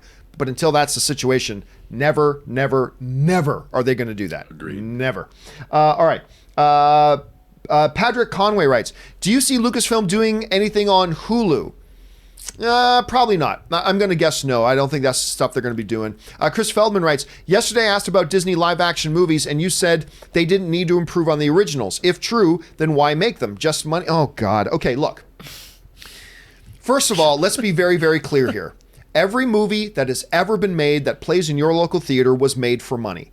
Don't romanticize it. That's what it is. Bottom line, anybody who tells you otherwise, to quote Princess Bride, is lying or trying to sell something. All right? Every movie that a studio makes to distribute theatrically is made to make money. They all are. But again, this whole thing, well, then why make it if it can't improve on the original? That's like saying you're making a gangster movie. Is it going to be better? Is it going to be an improvement than The Godfather? No. Oh, then why make it? To have a good, enjoyable movie. That's why. You know, you make it, I don't need this Aladdin to be better or improve upon the old animated movie. Give me a new movie, make it an enjoyable movie-going experience for me, and that's all I ask for. It's like, oh, you want to make a sci-fi movie, huh? Is it going to be as good as Star Wars? No? Oh, then why make it? Because not everything is 10 out of 10. 7 out of 10 is delicious and great and fun and enjoyable. 8 out of 10 is even better. Not everything has to be that. This Aladdin will be like Jungle Book that Jon Favreau did is a different movie-going experience than what the original animated Jungle Book was. They're different, and they're different experiences. Was one better than the other? Irrelevant. They were both enjoyable movie-going experiences. That's all that matters. That's all that matters. This whole notion of, well, if it's not better than something else, then why make it? Look, it's like I have a bowl of ice cream and I go, this is the best ice cream I've ever had. And then I go to another restaurant and I'm hungry for dessert and they say, hey, we've got this great bowl of ice cream for you. Well, I mean, is it as good as the Italian gelato master Giuseppe in Florence? Is it as good as the one that he makes? Well, no, probably not. Then why would I eat it? Why would I eat it if it's not the best one I've ever I just hear film fans with this mentality, and it drives me crazy, guys. We got to get past that. You make a movie to make an enjoyable theatrical going experience for a new audience, for the audience, and hopefully it's something people enjoy, and hopefully it's something you make money with. That's the motivation, always is, and nothing else should kind of take away from that. Anyway, sorry, I ranted on that for a little bit. It's a good rant. All right. Raven writes, at Chris, yes, always yes, it's a business. Oh yeah, there you go. Raven was kind of answering my question for me. Yes, always yes, it's a business. What do you say, Rob, all the time? It ain't show friends, it's show business. Show business. You don't get what you deserve, you get what you negotiate. I like that. All right. There's a couple more quick ones here, guys. Anthony R. writes, I love that you've been helping, Rob, I love that you've been helping with the Endgame spoiler videos. I swear he has more coming. John, do you have an idea of how many videos are left? And will you do any stuff? Well, I've already done a couple, actually. If you go back, I've already done a couple. But my questions come after Rob's. I've been waiting for Rob. I'm going to throw him under the bus here. I've been waiting for Rob to finish his. He keeps swearing it's coming. It's coming, right, Rob? Today, right? Today, right? Today, yeah. Okay, and then I can I've pick done up on 3. and then I can pick up on the other. So Rob's already done a bunch. I've done one as well. You can go check it out. So, but we have more coming. We're going to finish these off here pretty quick. Thanks for that, Rob or Anthony. Let's see. Timothy Plott writes, Dark Fate clearly didn't learn from Edge of Tomorrow. Again, there you go. Right on the money, Timothy. Right on the money. Awful song choice. It made everything happening around it feel boring. That's the thing. It sent 2 different messages. The visual message was one kind of emotion. The music was something completely different, and it just left you as an audience member feeling like having a schizophrenic kind of experience with the trailer. I don't know how that got past people. I really don't. Cinema Survey Troy writes, surprised some dislike the Terminator trailer. Looks good to me. Hey, look, and I thought it was okay. I thought it's intriguing, but again, I just think it would have been a different thing had they done actually the music properly. All right, guys, listen, we are pretty much out of time here now. So what I'm going to do is there are some people who sent in super chats that were really rather large, and I want to make sure those get answered in this particular video. But for everybody else who has sent in a super chat and we don't have time to get around to it, do not worry. I'm going to do a companion video a little bit later today, and I'm going to gather up all the questions you guys sent in, and every single question you sent in will get answered in a companion video today. So we're going to wrap these up. Let me just scroll through here to see if we got any of the larger ones here. 1.21 Gilowatts writes, hey, Campea crew, whenever somebody says, to make a long story short, I immediately reply, too late. It's become a reflex. What sayings or phrases have you picked up from movies or TV that are now a part of your lexicon? honestly, it's funny because me and Ann were just talking about this the other day. At the end of the day. Now that has been around for a while, but honestly, it was never really a part of my lexicon until I watched the 10th anniversary. My first experience with Les Mis was the 10th anniversary concert special that they broadcast. And that song, and there's going to be hell to pay at the end of the day. At the end of the day, you're another day older. Dun, dun, dun, dun, dun, dun, dun. Anyway, love that song. And ever since, at the end of the day, you guys have heard me say it all the time. That's what put it in my lexicon. Rob, you got a popular saying or anything? That I do. For whenever somebody says almost there, like we're almost there, I always have to go, stay on target. Yeah. I always have to do that because, I think it's Gold Leader who says stay on target. Stay on target. In Star Wars. You're too close. Stay on target. Yeah, I mean, it's something that you have to say. All right. Next one up comes from Kyle Pajor, who writes, John, can you please explain to me what's so special about Return of the King? Dude, I don't have an hour to go into an hour-long essay about why it's one of the greatest films ever made. That film did not deserve Best Picture. Oh, it absolutely did. Or did I miss something? If Return of the King won Best Picture, then Endgame outright up. No. Endgame is not Return of the King. I'm sorry, folks. I know we live in a society where whatever is new is the best thing ever. Endgame is not Return of the King. Now, look, it's all subjective, and the fact that you watched it, Kyle, and it didn't work for you, nothing wrong with that. No apologies needed. No apologies accepted. It didn't work for you. It didn't work for you. That's totally cool. But again, I don't have an hour here to go into why it is simply one of the greatest accomplishments ever in the history of film. From the scope of the epic nature of the storytelling, the performances, the incorporation of the environments and interweaving of different mythologies and all, it's just on. I'm sorry, I know it's not the popular thing to say. Endgame's not on the same level. It's just not. Endgame is awesome and glorious for everything that it is. Lord of the Rings: Return of the King is just simply on a different level altogether. Anyway, Rob, do you have any kind of comment to throw in there? No, but I agree with you. And also remember, Return of the King is a literary adaptation. Yeah. It has just a better pedigree. All right. And I love Endgame.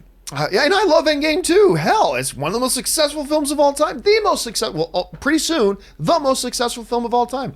Let's see. Kyle Pajor writes, I don't think you like speculative questions, but what went so wrong with The Matrix in your opinion? I feel Zion was a distraction, and they should have stayed primarily in the ship and The Matrix. It's an interesting observation, Kyle, because I'm actually one of those people where I actually did quite like The Matrix Part 2. Mm-hmm. I can't remember what it was called. Was it Reloaded? Yeah, it was Reloaded. I liked Reloaded. Was it as good as the first Matrix? No. But I like that they expanded it a bit. They continued, went forward and expanded the mythology a bit.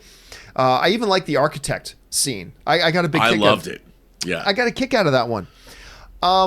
As far as what went so wrong, man, I don't know. I mean, I will admit it has been a number of years since I've watched The Matrix Part 3. It's been a long time. Probably the last time I saw The Matrix Part 3 was maybe the year after it came out. That might be the last time I watched it. But Rob, if you had to, off the top of your head, kind of guess about what was it that went wrong that turned a lot of people off the Matrix franchise getting into Part 2 or Part 3? Honestly, I've thought about this a lot. I think they told the wrong story, to be honest. I think the whole point was that once Neo becomes the one, his job was to liberate all the rest of humanity that was in the Matrix. So once you become a savior, you have to become the person that convinces everyone else that you are the savior, that the rest of humanity is in the Matrix. They don't even deal with the rest of humanity. The first Matrix is all about Keanu Reeves, Neo, finding the light, seeing the fact that all humanity is just a battery for the machine world.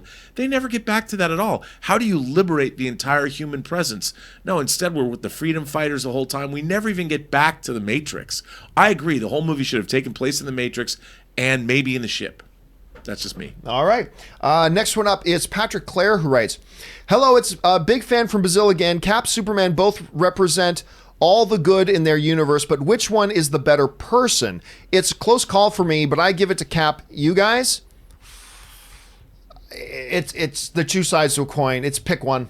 It's a pick 'em. I mean, they both represent all that is good and right and true, and they're the pinnacles of virtue in their respective universes. I might actually have to go, even though Cap is my favorite MCU character, I might have to go Superman. That Rob, what do you think? I'm going to go with Cap on this one because he overcame the fact that he was a scrawny guy. He showed that he had heroism, but Superman's invulnerable. Superman, basically nothing on Earth can hurt him. So it was Cap. You don't see Superman throwing himself on what he thought was a grenade. It wouldn't hurt him, but Steve Rogers really thought that he was going to die by saving the people in his platoon, even though it was basic training. I'd give it to Cap. All right, that's a good argument. All right, Joshua Ramirez writes, my favorite Endgame line. We're the Avengers. We're the Avengers, right? Not the pre-Avengers, because we do our best work. Our best work comes after the fact. Hard-hitting line that really resonates throughout the entire MCU. Your favorite line? I mean, yeah, that is a great line. I do like Cap's line that was in that same conversation about, remember, I wanted to build pseudo armor around the world, and Cap goes, how'd that work out? That was a good line. The Build-A-Bear line was great. Thor has several great lines in it. You look like melted ice cream. Rocket had several great lines. It's hard for me to pull them off the top of my head, Joshua. What about you? Any ones that stand out to you, Rob? Or Avengers Assemble. Oh God, yeah. That was what I mean. I was like, I know he didn't give us the rousing, but just to hear it, I thought it was great, and I really liked what Thor's mom said. About failure Yeah. and all that kind of stuff. That was a really nice moment. All right, just a couple more left here. Preston Walden writes, Ron and John, that's probably meant Rob. He does it below, he says. Okay. Yeah. Rob and John, the new Siskel and Ebert, love hearing you guys debate. Also, serious question. Are Transformers required to have auto or life insurance or both? Serious questions need serious answers. Well, remember, though, the Transformers are undocumented illegal immigrants, right? So they got to get that straightened out first before they get their driver's license and auto insurance. I would think, right? It's funny that the movies do actually touch on that aspect just a little bit as well. The Autobots and Superman, unregistered illegal immigrants. I mean, ICE is going to come get him and put him on the border in some kind of internment camp where, one or two of them will die. Some kind of Transformers internment camp. All right, next one. Fat O writes, just read an article about Keanu Reeves. In summary, 3 points. He's a very private person. He's genuinely very nice, and he is a studio maverick, i.e. last studio film was 47 Ronin. Wow. Ronan do not view him that way. It's funny, Anne has been following now Keanu Reeves and is like, do you guys hear about that story about him? An airplane couldn't go, so he invited everybody on the airplane. Yep. He got a bus, and they all took a bus to where everybody was going, and all these just civilians got to hang out with Keanu Reeves for the day. It's one of the best stories I've heard in forever. Everything I hear about Keanu Reeves is like he's just one of the finest. Of course, he's got Canadian pedigree in him. He's just one of the finest human beings around. That's everything I hear about that guy, which is always really nice to hear. And I think that's it. It is, guys. Okay, now listen. There are still a whole bunch of Super Chat questions to come, guys. But again, we ran out of time, but do not worry. I'm going to gather up all those unused questions. I'm going to address them all in a companion video later today. And thank you to all of you guys who did send in that stuff. Thank you to everybody who tweeted in your reactions to our stories. Thank you to everybody who was voting on the poll as well. It's always great when we as a film fan community can get together and talk about movies. And I want to thank the people here doing that with me today. First of all, Mr. Robert Meyer Burnett. Robert, where can people find you online? Well, you can find me on Twitter at BurnettRM, find me on Instagram at RMBurnett, or find me on my own YouTube channel, The Burnettwork, and its adjacent website, theburnettwork.net. And I also want to thank our special guest today, the person me and Ann refer to as our girlfriend. Kaori Takei is here. Kaori, thanks so much for sitting in here today. Where can people find you? Of course, I'm happy to be here. You can find me everywhere, Kaorious. I keep it simple. You do. And of course, you guys can just follow me on social media, on Instagram, wherever else, simply at John Campea. Guys, that'll do it for me for now. Thanks for being here. While you're here, don't forget, take a second, click that subscribe button, become a subscriber to our YouTube channel. Also, make sure, if you enjoyed watching this video, whether you agreed or disagreed with the stuff we talked about, if you enjoyed it, do me a favor, click the thumbs up button. That helps all of our videos as well. That'll do it for me for now, guys. Thanks so much for being here. My name is John Campea, and until our next show, bye-bye.